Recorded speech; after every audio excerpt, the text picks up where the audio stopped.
ખેડા જિલ્લામાં ડાકોર, ઠાસરા, કપડવંજ સહિત 10 થી વધુ તાલુકાઓમાં વરસાદી ઝાપટા પડ્યા। રણછોડરાય મંદિર પરિસરમાં પણ પાણી જોવા મળ્યા। છેલ્લા 15 મિનિટથી મુશળધાર વરસાદ વરસી રહ્યો છે અને વાતાવરણમાં પણ ઠંડક જોવા મળી રહી છે। લોકોને ગરમીમાંથી રાહત મળી છે। ખેતીલાયક વરસાદ પડતા ધરતીપુત્રોમાં ખુશીની લહેર જોવા મળી।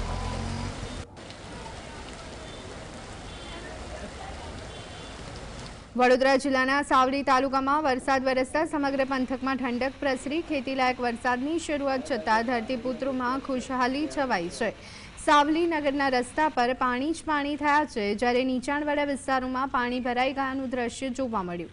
ચોમાસાની સક્રિય શરૂઆતથી ખેતીની રાહ જોઈ રહેલા ખેડૂતોમાં નવી આશા જાગી છે।